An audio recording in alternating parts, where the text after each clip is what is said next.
Hermanos, hermanas, les saludo en el amor del Señor y también saludamos a todos quienes nos ven a través de nuestra página en internet en www.Iglesia Cristiana La Serena. Les damos también desde aquí un cariñoso saludo, afectuoso, y esperamos que la palabra de Dios, siempre vigente, nos hable el día de hoy como lo hace siempre. Estamos estudiando la primera carta del apóstol Juan y verdaderamente esta carta es una joya y podríamos decir que toda la Biblia lo es, por cierto, pero esta carta en particular nos habla de varios contrastes en los cuales el apóstol está inspirado por el Espíritu Santo, casi obsesionado en que nosotros como el pueblo de Dios sepamos bien qué es ser un cristiano. El apóstol Juan hace contrastes tan grandes como decir el que dice que es y no hace tal o cual cosa, o no hay un fruto de estas características en su vida, no es. Entonces no deja posibilidades al respecto. Es muy drástico, si pudiéramos decir, en ese sentido, y es porque quiere que nosotros como cristianos vivamos confiadamente, y también aquellos quizás que creen serlo tengan la oportunidad de volverse realmente a Dios, entendiendo que todo esto es un proceso que es Dios quien lo lleva adelante, porque la temática que hemos estado tratando y que vamos a tratar el día de hoy específicamente en relación, por ejemplo, al amor de Dios, es algo que ciertamente está muy arraigado, casi de manera cultural, y estoy hablando del pueblo de Dios, no estoy hablando del mundo inconverso, que se ha perdido el concepto bíblico del amor de Dios, por ejemplo.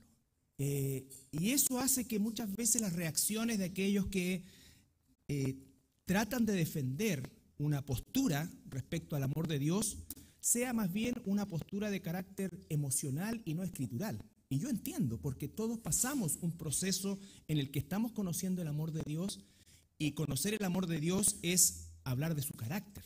No podemos separar ni dividir a Dios. Dios es una unidad perfecta y es perfecto en todos sus atributos. Entonces, la carta de Juan es eso, es un desafío permanente a, como decía Santiago, la anterior carta que estudiamos, es un desafío permanente a confrontarnos con esta Biblia, con este libro, ¿no es cierto? Y ajustar nuestra manera de pensar y nuestra manera de vivir a lo que el libro dice, lo que Dios dice, ¿no es cierto? Y no lo que nosotros creemos o pensamos, por difícil que nos parezca. El día de hoy vamos a analizar el capítulo 4, que ya comenzamos la semana pasada, que nos hablaba de probar los espíritus. Recuerda, significaba probar en definitiva y en términos prácticos, probar la doctrina. Dice, muchos falsos han salido y siguen saliendo, y Satanás ya tiene 2000 años haciendo gala de su mejor característica, si pudiéramos hablar en un término figurado, que es engañar. Y él ha tenido estos 2000 años para justamente engañar e inventar nuevos engaños o mejorar los engaños antiguos, como sea. Por lo tanto, nosotros debiéramos siempre ser mucho más estrictos en nuestra forma de Juan, primera carta de Juan, capítulo 4, versículo 7. Amados, amémonos unos a otros, porque el amor es de Dios. Todo aquel que ama es nacido de Dios y conoce a Dios. El que no ama no ha conocido a Dios, porque Dios es amor. En esto se mostró el amor de Dios para con nosotros, en que Dios envió a su Hijo unigénito al mundo para que vivamos por Él. En esto consiste el amor, no en que nosotros hayamos amado a Dios, sino en que Él nos amó a nosotros y envió a su Hijo en propiciación por nuestros pecados. Padre, en esta mañana nos ponemos delante de tu palabra. Te damos gracias por la asistencia maravillosa del Espíritu Santo, que nos llevará a la verdad profunda de este pasaje, Señor. Y te pido que tu palabra no vuelva vacía y que pueda redarguir los corazones de aquellos que somos tus hijos, para volvernos en la dirección que nunca debemos abandonar y para cumplir el propósito evangelístico en aquellos que están sin ti y les haya dado convencimiento de pecado, de justicia y de juicio. En tu nombre, amén. Bien, bueno, he aquí una de las expresiones quizás más, si lo puedo decir de alguna manera, populares respecto a Dios. Inclusive si nosotros hiciéramos una encuesta rápida entre las personas, por lo menos que se declaran creyentes en Dios, y les preguntásemos alguna característica de Dios, probablemente recibiríamos esta respuesta: Dios es amor, ¿no es cierto? Aun cuando no pudiéramos nosotros o estas personas de alguna manera definir específicamente o más claramente qué es lo que significa que Dios sea amor. Y como siempre lo digo, como siempre lo digo, hermanos, hermanas, la preocupación no es con aquellos que están sin Cristo. Ellos están muertos espiritualmente y deben recibir el mensaje de salvación que nosotros les damos para que, al igual que Jesús con Nicodemo, ¿no es cierto? Nicodemo va y probablemente los que no conocen la historia, está en Juan 3, Nicodemo va y probablemente con la intención de generar una discusión teológica con este maestro, que él reconoce como rabí, pero la respuesta de Jesús es absolutamente lapidaria. Le dice: tú tienes que nacer de nuevo. Por lo tanto, nadie que no nazca de nuevo puede entender las cosas de Dios, no puede entender la palabra de Dios, puede tener quizás una comprensión de lectura, pero Dios no va a hablarle a través de su palabra, porque lo que hace Dios cuando nosotros nacemos de nuevo, coloca su Espíritu Santo en nosotros, y es el Espíritu Santo el que nos revela, como dijo el mismo Señor Jesucristo en el Evangelio de Juan, nos lleva a toda verdad. Por lo tanto, el mundo tendrá muchas expresiones al respecto. El problema y la preocupación siempre es aquellos que nos llamamos y somos cristianos. En el mundo cristiano se ha acuñado esta expresión y esta verdad bíblica con un desconocimiento de lo que es realmente el amor de Dios. Dice: amados, amémonos unos a otros porque el amor es de Dios. Si yo pregunto hoy, ¿de quién es el matrimonio? Para nosotros los cristianos, ¿de quién es el matrimonio? De Dios. Pregunta: ¿qué hemos hecho los seres humanos caídos con el matrimonio? Cualquier cosa, ¿no es cierto? Pero el matrimonio es de Dios. Por lo tanto, si yo soy un hijo de Dios, tengo que ver el matrimonio, siguiendo el ejemplo, no como lo ve la sociedad, sino como lo ve Dios. El amor es de Dios. La sociedad y el mundo caído ha tomado el amor de Dios y lo ha torcido. Y esa es la forma en que muchas veces, y sobre todo en este tiempo tan laxo, la iglesia ha tomado el amor de Dios. Y entonces piensan que el amor de Dios es algo indiscriminado y que Dios ama a todo y a todos.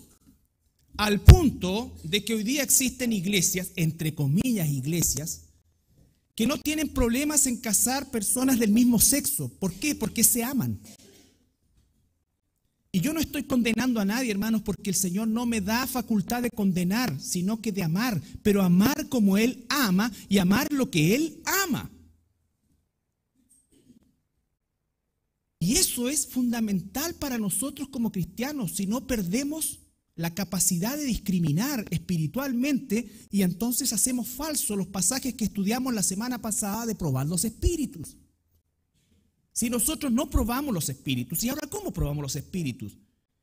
¿En base a nuestras emociones? No, tenemos un manual. Entonces, ¿para qué Dios se tomó el trabajo de tomar 1500 años de escritura para que nosotros tuviéramos una base sólida sobre la cual hacer este juicio de espíritus?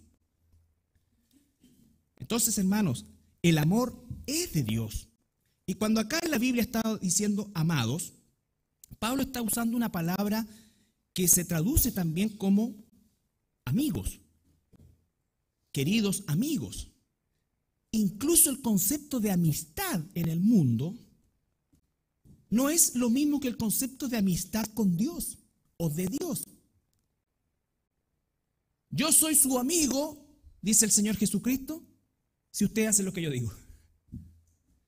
Por ende, si existe una palabra para amigo, tiene que existir una palabra para lo contrario. contrario. De lo contrario no existiría una palabra para ninguna de las dos cosas. Es decir, si tú eres mi amigo porque haces la voluntad de mi Padre o haces mi voluntad, si tú no haces la voluntad de mi Padre, ¿eres qué cosa? ¿Nada? ¿Neutro? No, eres mi enemigo. Eres mi enemigo. Cuando dice que Dios ama, significa entonces también que Dios debe odiar, aborrecer. Y eso es lo que a la gente le duele y no quiere escuchar. Porque se ha inventado este Dios de peluche que está dispuesto a amar todo. Y en el nombre del amor, entonces, no hay forma de discriminar. Y le digo a muchas personas que han escrito comentarios, algunos de ellos bastante groseros respecto a la predicación acerca del estudio bíblico de esto, porque cuando hablamos del amor de Dios y entonces tenemos que hablar de los atributos de Dios, tenemos que hablar que Dios es amor, pero también aborrece. Dios crea un cielo, pero también crea un lago de fuego. Dios es maravillosamente misericordioso, pero también es terroríficamente drástico en su juicio. Y en todo es perfecto. Y en todo es perfecto. Yo no tengo ninguna facultad de juzgar a nadie desde el punto de vista condenatorio, pero debo juzgar, y tú también debes juzgar y discriminar con la palabra de Dios y probar los espíritus. No todo el que dice Señor, Señor, entrará en el reino de los cielos. Apartados de mí, quiero repetir lo que Jesús dice, malditos al fuego eterno. Bueno, ¿cómo entonces es qué clase de Dios estoy enseñando? No estoy esperando que el mundo entienda esto, estoy esperando que el pueblo de Dios lo entienda y aprendamos a conocer a un Dios maravilloso y aprendamos a aquilatar de una mejor manera su amor por nosotros, por aquellos que ha salvado sin ningún merecimiento. Entonces, cuando dice amados, amémonos, no se está refiriendo al amor que nosotros conocemos, que es un amor torcido. El amor en el mundo, ¿cómo es? Yo amo a mi amigo, a mi hijo, a mi esposa, a mi mascota, a mí. Y eso es un amor real. Pero es un amor egocéntrico, porque son míos. Porque si no fueran míos, ¿por qué los voy a amar? ¿O no? Además, todos tienen algo maravilloso en común. Yo. ¿Qué más egocéntrico que eso? Entonces, el amor que yo conozco como ser humano caído no tiene nada que ver con el amor de Dios. Nada que ver con el amor de Dios. Y entonces cuando encuentro la palabra amor y que Dios es amor en la Biblia, no puedo aplicar mi mente caída a ese amor. Cuando la Biblia dice en Juan 3:16, un pasaje que causa tanta controversia y uno no sabe por qué, dice: de tal manera amó Dios al mundo que dio a su Hijo unigénito, para que todo aquel que en él cree o crea no se pierda, sino que tenga vida eterna. ¿No es cierto? Para todo aquel que en él cree. Ahora, ¿tú crees porque eras mejor que otro? Efesios 2:8. La salvación no es por obras, es por gracia. Y esa fe no de vosotros, dice el Señor, es un don de Dios. Él me dio la fe para creer en Él. ¿Significa eso entonces que yo debo no predicar el evangelio? Como alguien dice, entonces no prediquemos a nadie, porque si Dios ya tiene su rebaño, ¿para qué hacerlo? Bueno, porque Él me lo manda. Y porque es la única forma en que tengo de responder. Y a mí me dice, ama a todo, ama a tus enemigos, ama a todo el mundo. Tú tienes que amar. Hay una forma de amar. Pero Dios no ama a sus enemigos. Dios no ama a sus enemigos. Dios va a destruir a sus enemigos. Dios dice que ¿cuál es uno de los atributos de Dios? Es inmutable, no cambia. Jesucristo es el mismo ayer, hoy y por los siglos. Dios dice que es un Dios que no cambia. Jehová soy y yo no cambio, dice. Entonces, si Él está diciendo que no cambia, ¿cómo es que alguien primero lo ama y después lo odia? ¿O lo aborrece? Eso no tiene explicación. Yo tampoco pretendo darla, simplemente estoy diciendo, simplemente es que la Biblia nos muestra una panorámica de quién es Dios. Y eso tiene que enaltecer. Lo único que estoy llamado a hacer es a rogarle al mundo que se reconcilie con Dios. Yo no sé quiénes son sus ovejas. El día de mi vida estaré y estarás tú también enseñando y predicando el Evangelio en medio de un mundo inconverso y amándolos. Amándolos. Pero el amor de Dios tengo que entenderlo a la luz de la Escritura, hermanos. A la luz de la Escritura. ¿Por qué? Porque el amor es de Dios. Y sigue diciendo, todo aquel que ama, versículo 7 estamos, todo aquel que ama, ya entendiendo que es el amor de Dios, es nacido de Dios y conoce a Dios. Entonces, alguien dice, bueno, yo conozco a Dios porque amo a mi esposa, porque amo a mi hijo, porque amo... No. Eso hasta los incrédulos dice que lo hacen. Ese de tal manera de Juan 3:16 no es cuantitativo, no es que Dios me ama mucho, mucho, mucho, mucho más que yo. No. Es cualitativo, es algo, ¿qué clase de amor es este? No está en nuestra naturaleza, no está en nuestra naturaleza. Entonces debemos entender bien qué es lo que nos dice el Señor respecto a esto. Parte diciendo, ¿no es cierto? Y volvemos, amados, eso es lo mismo que amigos entrañables, amémonos unos a otros, amémonos unos a otros. Nosotros estamos llamados a amarnos unos a otros porque el amor es de Dios, dice, ¿no es cierto? Amarse unos a otros. Está hablando ya Juan hace rato, ha estado hablando acerca del amor. Si nosotros damos una pasadita, capítulo 2, versículo, 1 de Juan, capítulo 2, versículo 5.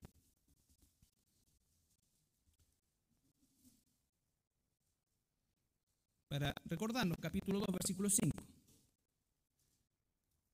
Pero el que guarda su palabra, ¿qué cosa? El que guarda, obedece su palabra, hace su palabra, en este, verdaderamente el amor de Dios se ha perfeccionado. Por esto sabemos que estamos en Él. ¿Cuál es la medida para saber que estamos en Él? Que guardamos su palabra y que se va perfeccionando en nosotros. Ahí mismo, capítulo 2, versículo 10. Entonces, amor a su palabra. Otra vez vuelve a reforzar, amémonos, porque este es el mensaje que hemos oído desde el principio, que nos amemos unos a otros como hermanos, amarnos como hermanos, amarnos como Dios nos ama, amarnos como hermanos. Versículo 18. Hijitos míos, no amemos de palabra ni de lengua, sino de hecho y en verdad. Es decir, que tu amor sea práctico, se demuestra de manera práctica. De tal manera amó Dios que dio. Hay una acción práctica. El amor, dice, es sufrido. Eso que se lee, ¿no es cierto? A veces en los matrimonios, que nosotros no lo leemos, porque se saca de contexto, porque ese amor de Dios que está diciendo Pablo ahí, es un reproche gigantesco a una iglesia como la iglesia de Corinto, absolutamente envanecida en el egocentrismo. Y Pablo está haciendo el contraste de decir, esto es el amor de Dios. Esto es el amor de Dios. El amor es sufrido, benigno, y todo lo que nos repite, ¿no es cierto?, de manera tan increíble en ese pasaje. Entonces, cuando entendemos que el amor es el hilo conductor de esta carta y del Evangelio y de las otras dos cartas del apóstol Juan, entendemos por qué muchas veces se le llama a Juan el apóstol del amor, ¿cierto? ¿Han escuchado eso?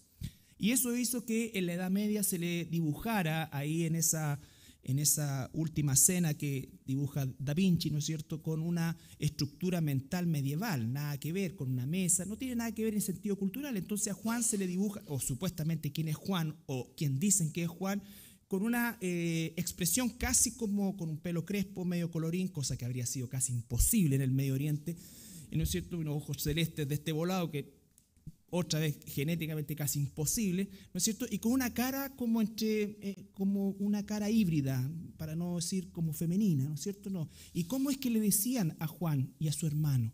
Los hijos del trueno. Eran violentos, eran toscos, eran pescadores. Pero hemos llegado a torcer tanto la imagen de Juan, el apóstol del amor. Y tenemos a Juan que nos está enseñando acerca del amor, pero el amor de Dios. El amor de Dios. ¿Cómo es que se expresa entonces este amor? entre nosotros como hermanos, cuando dice todo aquel que ama es nacido de Dios y conoce a Dios, en el contexto del amor entre hermanos. Efesios capítulo 4.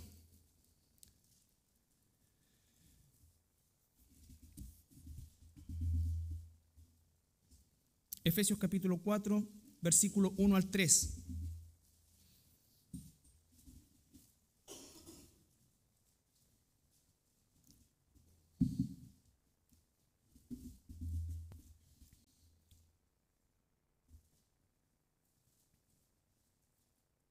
Pablo dice: yo pues preso en el Señor, os ruego que andéis como es digno de la vocación con que fuisteis llamados. De la vocación con que fuisteis llamados. A nosotros no está hablando, fuimos llamados. Con toda humildad y mansedumbre, soportándose con paciencia los unos a los otros en amor. Soportándose con paciencia los unos a los otros en amor. Solícito en guardar la unidad del Espíritu en el vínculo de la paz. Solícito en guardar la unidad del Espíritu en el vínculo de la paz. Entonces ahí hay un poema de cómo prácticamente nos amamos nosotros como, o debemos amarnos nosotros como cristianos, como hijos de Dios. El Señor nos manda a amarnos de tal manera que el mundo, como dice en el Evangelio de Juan también, va a encontrar algo totalmente diferente en cómo nos amamos los cristianos.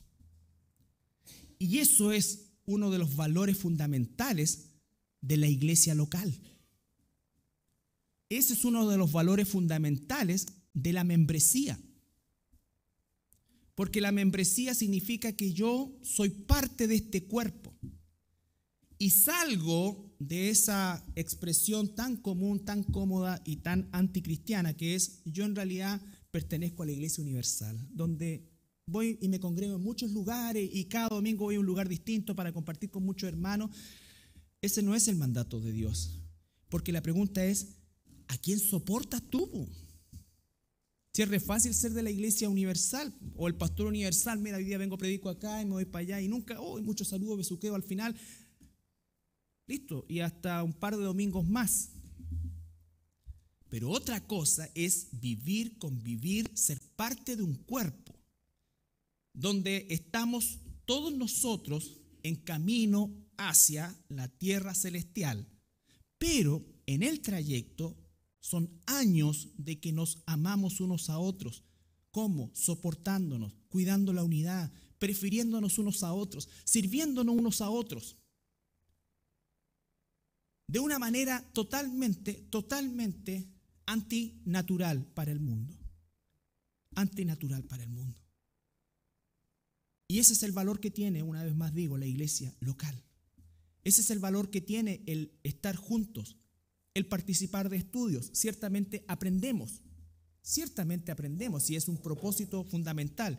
Pero otro propósito fundamental es la comunión que tenemos y que debemos tener unos con otros. Por lo tanto, hermanos, cuando Juan está diciendo amémonos unos a otros, se está refiriendo al amor de Dios entre nosotros. No es un amor como el que tenemos en el mundo. ¿Cómo es el amor de Dios? Así debe ser el amor que nos expresamos unos a otros. Dios, cuando en la eternidad pasada, y es algo que no podemos explicar, ni nadie puede explicar, pero está en la Escritura, dice que Él antes de la fundación del mundo determinó que tú fueras su hijo. ¿No es cierto? Eso es lo que nos dice la Escritura. ¿Cómo lo hizo? No lo sé. Pero la Escritura dice que nosotros somos amados de Dios. Somos amados de Dios. Y dice: así como yo los amé, ámense ustedes. La vida eterna consiste en que te conozcan a ti. ¿Cómo es que conocemos más a Dios? Por medio de su palabra. ¿Y qué debe producir eso? Más fruto en nosotros. No es solamente un conocimiento teológico, por supuesto que debemos conocerlo. Pero ese conocimiento teológico, los hijos de Dios, se transforma en obra que Él ya tiene preparada de antemano. Y esa obra que Él ya tiene preparada de antemano es la más importante: amémonos unos a otros, así como Él nos ha amado. No es fácil, hermanos, este pasaje, no es fácil hablar del amor de Dios, porque en nuestra mente, vuelvo a insistir, existe un concepto cultural dentro de la iglesia que proviene del mundo. Por ejemplo, la expresión Dios odia el pecado, pero ama al pecador, ni siquiera es bíblica. Esa, ¿saben quién la dijo? Mahatma Gandhi. Gandhi dijo eso. Y los predicadores norteamericanos la tomaron y la empezaron a usar en sus cruzadas evangelísticas. Entonces ni siquiera muchas veces sabemos de dónde vienen las expresiones. Hay gente que responde y me responde, pero Dios odia el pecado, pero ama al pecador. Ya, ¿y dónde dice eso? No, mira, no sé, en alguna parte. No es así, hermano. No hay ninguna parte de la Biblia, se lo dijo Gandhi.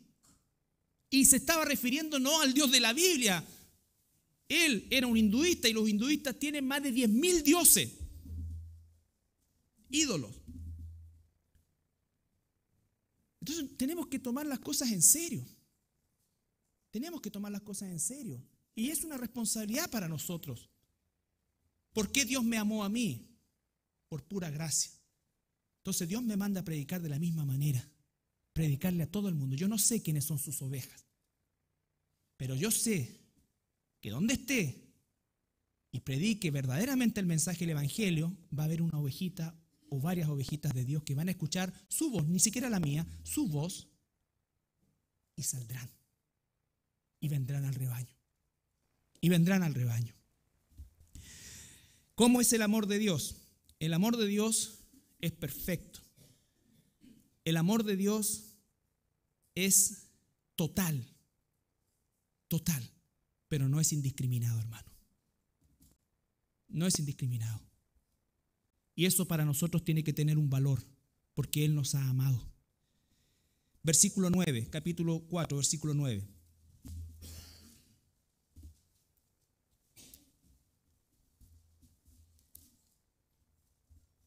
En esto se mostró el amor de Dios, versículo 9, capítulo 4, versículo 9. En esto se mostró el amor de Dios para con nosotros, en que Dios envió a su Hijo unigénito al mundo para que vivamos por Él. Envió a su Hijo al mundo para que vivamos por Él. ¿Cómo es que se expresó el amor de Dios por nosotros?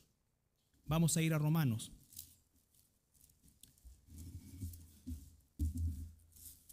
Capítulo 9. Yo les pido que lean Romanos 8, 9, 10, 14. Capítulos enteros.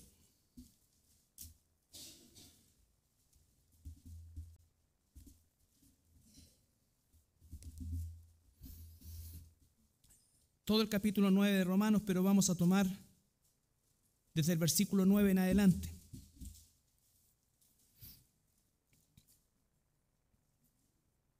Porque la palabra de la promesa es esta: por este tiempo vendré y Sara tendrá un hijo. Y no solo esto, sino también cuando Rebeca concibió de uno de Isaac nuestro padre, pues no habían aún nacido, ni habían hecho aún ni bien ni mal, para que el propósito de Dios conforme a la elección permaneciera, no por las obras, sino por el que llama. Por favor, tú haz un estudio más profundo de cada una de esas palabras. Se le dijo, el mayor servirá al menor, ¿no es cierto? ¿Cuál era la cultura hebrea? El mayor, el primogénito, siempre era servido por los otros. Dios cambia eso y dice, no, el mayor va a ser siervo del menor, Él es soberano. Como está escrito, a Jacob amé y a Esaú aborrecí. ¿Qué pues diremos? ¿Que hay injusticia en Dios? En ninguna manera. Pues a Moisés dice, tendré misericordia del que yo tengo misericordia y me compadeceré del que yo me compadezco. Así que no depende del que quiere ni del que corre, sino de que Dios que tiene misericordia. Porque la Escritura dice de Faraón, para esto mismo te he levantado para mostrar en ti mi poder y para que mi nombre sea anunciado por toda la tierra. De manera que de quien quiere tiene misericordia y al que quiere endurecer, endurece. Pero me dirás, ¿por qué pues inculpa? Porque ¿quién ha resistido a su voluntad? Más antes, oh hombre, ¿quién eres tú para que alterques con Dios? Dirá el vaso de barro al que lo formó, ¿por qué me has hecho así? ¿O no tiene potestad el alfarero sobre el barro para hacer de la misma masa un vaso para honra y otro para deshonra? De la misma masa. De la misma masa. No había nada en nosotros. Por eso es que es inexplicable la elección. Cuando te crees elegido, ¿sabes qué? Eso es lo peor. Porque no es así.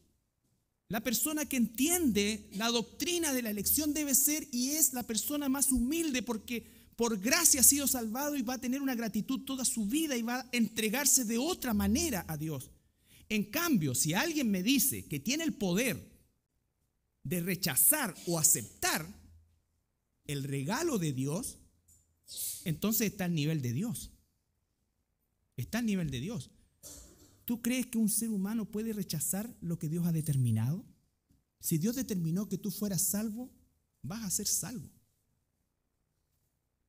Y vas a darte cuenta cuando escuches la voz de Dios en alguna época de tu vida, como lo fue en la nuestra. A los que predestinó, a estos llamó. ¿Cómo irán si no hay quien les predique? Por favor, estudiamos Romanos durante 2 años en la iglesia, cuando estudiamos los atributos de Dios. Volvamos al 20. Mas antes, oh hombre, ¿quién eres tú para que alterques con Dios? Dirá el vaso de barro al que lo formó, ¿por qué me has hecho así? ¿O no tiene potestad? Aquí está, ¿o no tiene potestad el alfarero? ¿Quién es el alfarero? ¿Tú? ¿Yo? Dios. Sobre el barro, ¿quién es el barro? Nosotros, ¿no es cierto? Para hacer de la misma masa un vaso de honra y otro para deshonra. No tiene potestad de hacer eso. No es soberano Dios. ¿Y qué si Dios, queriendo mostrar su ira y hacer notorio su poder, soportó con mucha paciencia los vasos de ira preparados para destrucción? Y para hacer notorias las riquezas de su gloria, las mostró para con los vasos de misericordia que Él preparó de antemano para gloria. ¿Cuál es la palabra que usa? ¿Y qué si Dios, queriendo mostrar su ira y hacer notorio su poder, soportó? Dios soporta a los vasos de deshonra por causa de los vasos de honra. Hay gente que empieza a definir, para no sonar tan violento, empieza a definir qué cosa. Es que Dios tiene un amor general y un amor particular. ¿Han escuchado eso? No es así. Dios no tiene tipos de amor. Dios tiene un amor, una forma de amar. Y lo otro es por causa de los vasos de honra. Dios soporta este mundo hasta que entre la última oveja a su rebaño. ¿Y después qué va a caer? ¿Qué estudiamos en la tribulación? La ira de Dios sobre este planeta. Entonces, no veamos tan ligeramente las cosas, hermano. Y no nos confundamos con el mundo que Dios es amor, Dios es amor. No es posible. Dios es amor. Sí, Dios es amor, pero entiende el amor de Dios. Ahora, si no eres un hijo de Dios, no vas a entender el amor de Dios. Quizás esto te esté quemando los fusibles en este momento. Pero es así. Estamos viendo la Escritura, estamos viendo un pasaje largo, no son 2 o 3 versículos, y podríamos seguir con todo el libro de Romanos. Versículo 23. Y para hacer notoria la riqueza de su gloria, las mostró para con los vasos de misericordia que Él preparó de antemano para gloria, a los cuales también ha llamado, esto es a nosotros, no solo a los judíos, sino también a los gentiles, nosotros, el cual ha llamado. Como también en Oseas dice, llamaré pueblo mío el que no era mi pueblo, y a la amada, a la no amada, amada. Y el lugar donde se les dijo, vosotros no sois pueblo mío, allí serán llamados hijos de Dios viviente. También Isaías clama tocante a Israel, si fuera el número de los hijos de Israel como la arena del mar, tan solo el remanente será salvo. Porque el Señor ejecutará su sentencia sobre la tierra y justifica en justicia y con prontitud. Y como antes dijo Isaías, si el Señor de los ejércitos no nos hubiera dejado descendencia, como Sodoma habríamos venido a ser, y a Gomorra seríamos semejantes. ¿Qué pues diremos? Que los gentiles que no iban tras la justicia han alcanzado justicia, es decir, la justicia que es por la fe, más Israel que iba tras una ley de justicia no la alcanzó. ¿Por qué? Porque iban tras ella no por fe, sino por las obras de la ley, pues tropezaron en la piedra de tropiezo, como está escrito, he aquí pongo en Sión la piedra de tropiezo y roca caída, y el que creyere en él no será avergonzado. Entonces, todo este proceso nos habla de vasos de honra, vasos de deshonra. Los judíos creían que iban a ser salvos no por la fe en el Mesías, sino que por la fe en la ley que el Mesías venía a cumplir. Pero acá está hablando de la soberanía de Dios. Fíjense, en 2 de Samuel,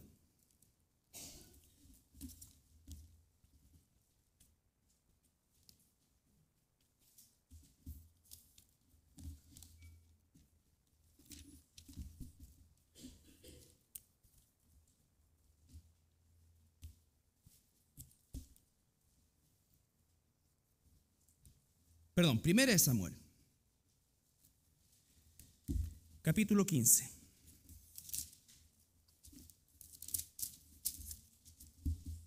Primera de Samuel, capítulo 15.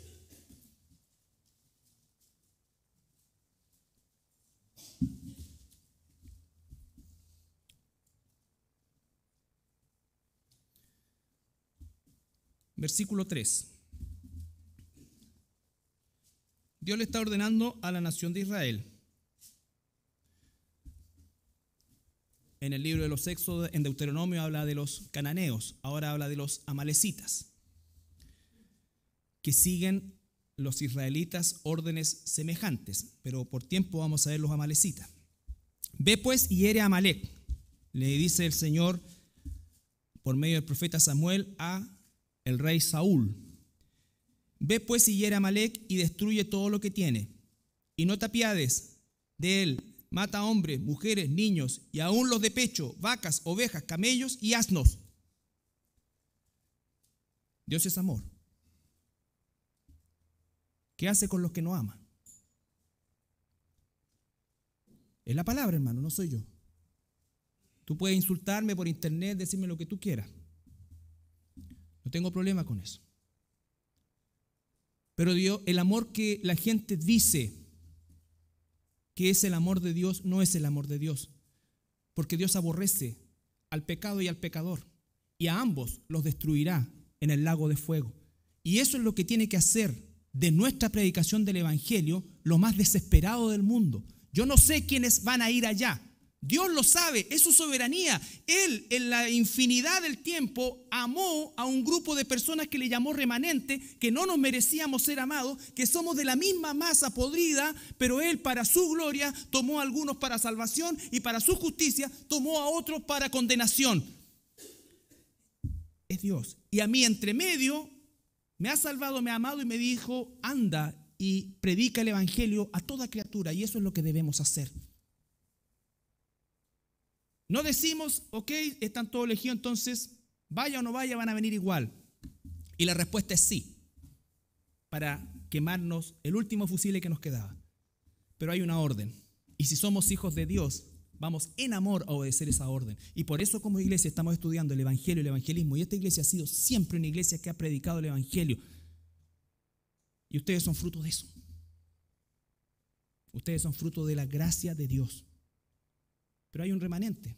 Siempre sabemos. Si todo el mundo, ¿saben quiénes creen eso? Una filosofía hinduista también que se llama el universalismo. El universalismo dice todos somos hijos de Dios. Todos somos hijos de Dios. La Biblia no dice eso.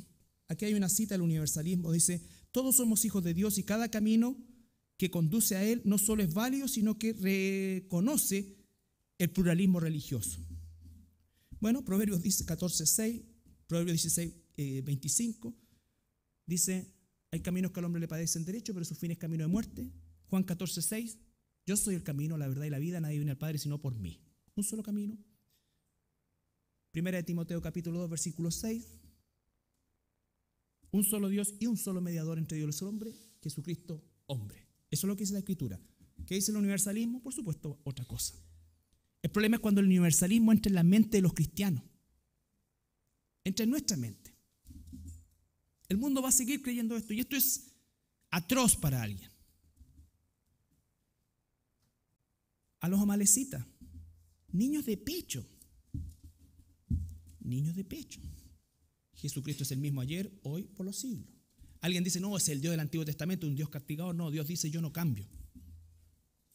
Por eso es que el sacrificio de propiciación en la cruz fue tan terrible, porque Dios cargó toda su ira en el Hijo de Dios para poder imputarnos a nosotros su justicia. Si no nos imputa justicia, nosotros seguimos en nuestros pecados. Seguimos en nuestros pecados. Volvamos a 1 de Juan para ir terminando. Capítulo 4, versículo 9.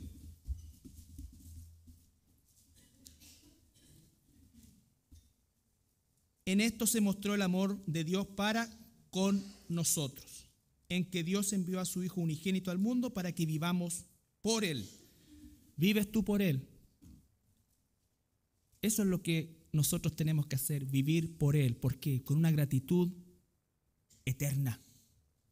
Señor, ¿qué quieres que haga? Anda y predica el Evangelio. Pero Señor, ¿para qué si tú ya sabes quiénes son? Anda y predica el Evangelio. Jesús le preguntó 3 veces, ¿Pedro, me amas? Sí, Señor, te amo. ¿Pedro, me amas? Sí, Señor. ¿Pedro, me amas? Cuida mis ovejas. Y a nosotros nos dice lo mismo. ¿Me amas? Vive. Vive para mí. Vive para mí. Ora por los perdidos. Ama a los perdidos. Pero no con el amor del universalismo ni el amor del mundo, con el amor de Dios. Dios cuando nos amó a nosotros dijo, este sí, me impresionó. Me impresionó. Me las mandé con este. ¿Dice eso Dios? No. Hay nada en nosotros. Éramos enemigos de Dios. Y Él nos hizo amigos. No hay mérito en nosotros. Cuando alguien me dice, oye, no, lo que pasa es que Dios hizo su parte y yo tengo que hacer la mía. ¿Qué es eso? ¿Cómo voy a hacer yo la mía si estoy muerto espiritualmente? Separado de Dios, no medio separado, no 3/4 separado, no unido por un hilo, no, estoy separado, cortado, muerto. No puedo decir ni hacer nada. Si Él no, coloca su fe y entonces respondo a su llamado. Ahora, ¿quién está haciendo esto? Jesús dijo, los voy a hacer ¿qué cosa? Pescadores de hombres, pero nosotros no hicimos los pescados. Los peces los hizo Dios. Pero nosotros tenemos que pescar. Y tenemos que predicar. Y tenemos que vivir una vida que dignifique quienes somos. Pero no creyendo que por lo que somos o lo que hacemos, los demás llegarán a salvación. Lo hacemos por gratitud a Dios. Y por obediencia a Él y porque lo amamos a Él. Y porque lo amamos a Él, amamos al inconverso. Jesús es el modelo de vida terrenal que nosotros debemos vivir. No de vida celestial, de vida terrenal. Jesús amó, Jesús proveyó, Jesús se entregó. Pero ahora Jesús está esperando venir para juzgar, recoger y juzgar. Esa parte no la hacemos nosotros. El modelo terrenal, el protótocos, el prototipo, el primogénito de esta nueva creación es la muestra. Dice la palabra en Pedro, ¿no es cierto? Nos dejó pisadas, nos dejó sus pisadas para que nosotros anduviésemos en ellas. Entonces, ese es el amor de Dios hacia adentro, como hermanos, y hacia afuera, con los inconversos. Versículo 10, en esto consiste el amor. No es que nosotros lo hayamos amado a Dios. Tú y yo no amábamos a Dios, sino en que Él nos amó a nosotros antes de la fundación del mundo y envió a su Hijo en propiciación por nuestros pecados. Este miércoles, en el estudio bíblico, vamos a hablar sobre la propiciación por nuestros pecados. Entonces, si vemos el versículo 19, ahí mismo en el capítulo 4, nosotros le amamos a Él porque éramos tremendamente buenos, porque éramos especiales, porque éramos mejores que mi vecino que no lo ama, porque teníamos nosotros, mira, éramos re malos, pero teníamos un hilito de bondad. Un hilito de bondad. No, porque Él nos amó primero. Porque Él nos amó primero. Y Él me dio su amor para amarle. Eso es lo que dice la palabra en Efesios también. Entonces, mis hermanos, el amor de Dios es un tema no fácil de estudiar. Pero nosotros debemos, y con esto termino, expresar ese amor en cómo nos amamos unos a otros, como ya lo hemos visto, soportándonos, prefiriéndonos, mostrando misericordia con nuestro hermano, incluso orando por los defectos de mi hermano o mi hermana, porque son, como dice el pastor Tadeo, la lima divina. Todos necesitamos. Y si tú estás pensando, ojalá que estén escuchando para que me amen tal como soy, no. Tú y yo tenemos que cambiar por amor y amar a los demás. Porque hasta en eso puede haber egocentrismo. Y hacia afuera, qué mejor que la misma palabra nos diga, 2 Corintios, capítulo 5.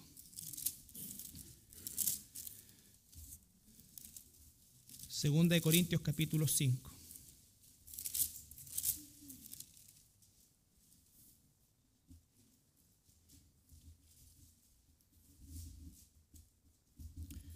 Versículo 1, Pablo está diciendo: porque sabemos que si nuestra morada terrestre, este tabernáculo, se deshiciere, tenemos de Dios un edificio, una casa no hecha de manos, eterna en los cielos.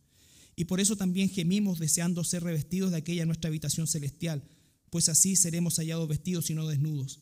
Pero asimismo, los que estamos en este tabernáculo gemimos con angustia, porque no quisiéramos ser desnudados sino revestidos, para que lo mortal sea absorbido por la vida. Mas el que nos hizo para esto mismo es Dios.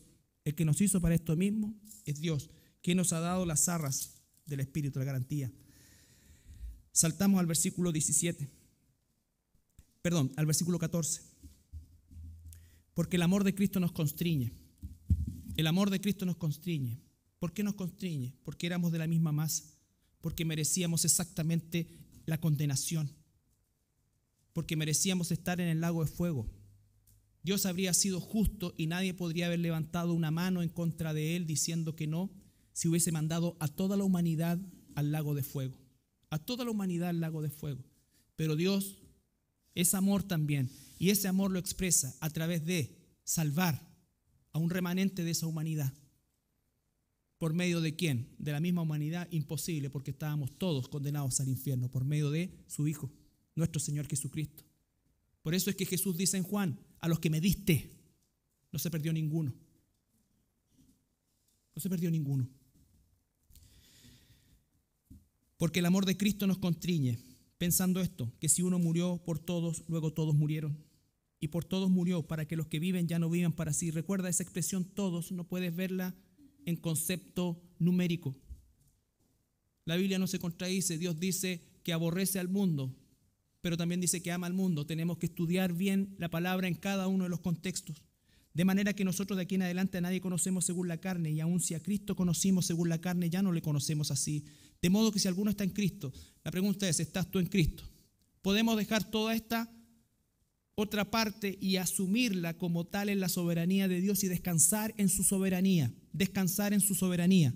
Tú tienes que conocerlo, pero debes descansar en su soberanía. De modo que si alguno está en Cristo, nueva criatura es. Las cosas viejas pasaron, he aquí todas son hechas nuevas. Y todo esto proviene de Dios, quien nos reconcilió consigo mismo por Cristo y nos dio el ministerio de la reconciliación. Fíjate, Cristo ni siquiera se reconcilió con nosotros, se reconcilió consigo mismo por medio de Jesús, porque Él fue el ofendido, no nosotros. En una reconciliación hay dos partes, ¿no es cierto?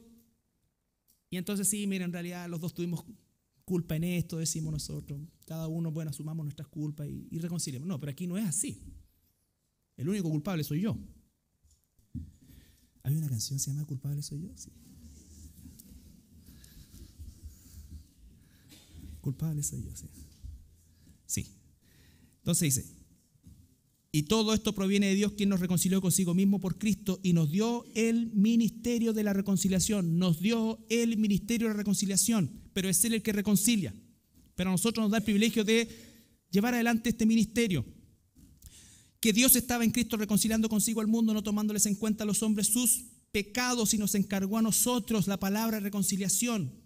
Yo no sé quiénes se van a reconciliar con Dios. Y es sabio Dios, porque si hubiese puesto una marca en los que son sus hijos, ¿qué crees tú? Ahí haríamos acepción de personas, pero más de la que lo hacemos.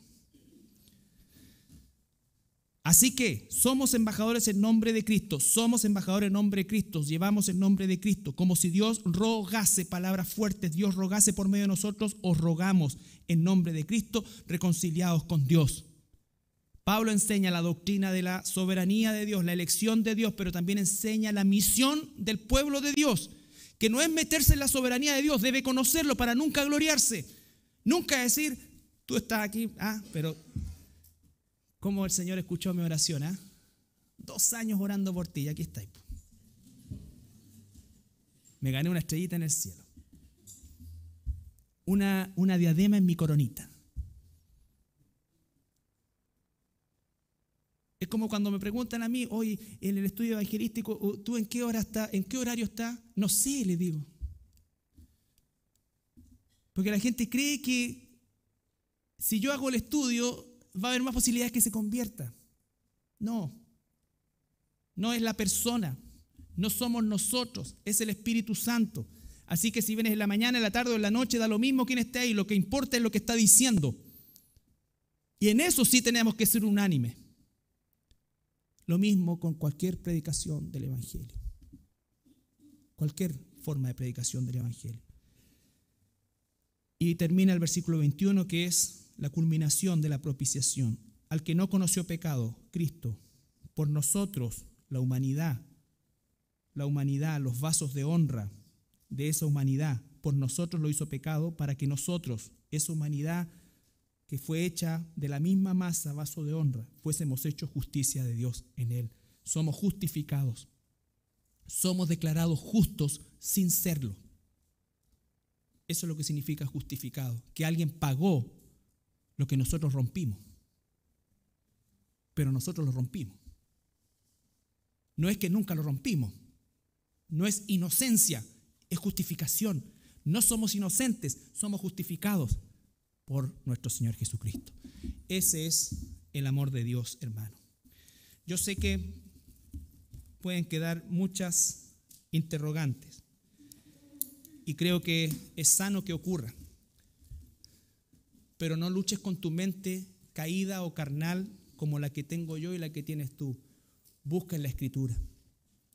Busca en la Escritura. Haz una buena inversión. No te compres un tablet. Cómprate una Biblia de estudio con concordancia. Busca amor. Busca justicia. Busca todos esos aspectos. Haz un estudio. Conoce la mente de Dios respecto al amor. Busca condenación, propiciación, redención, todas esas palabras. Predestinación, llamado, todas esas palabras. Y conoce la mente de Dios en esos aspectos. Y solo ahí entonces podrías dar a lo menos una opinión más clara y bíblica, pero que no hablen tus entrañas. No, Dios es amor y Dios ama a todas las personas. No es así. Porque Dios va a condenar al pecador y al pecado. ¿Cómo crees que puedes separar las cosas? O sea, voy a pescar el pecado y lo voy a separar de la persona. Cuando la persona, somos pecadores, no porque pecamos. Pecamos porque somos pecadores. Es la esencia, es inseparable de mí. La única forma de borrar esa condición es por medio de la redención que es en Cristo Jesús. Nos ponemos de pie para orar.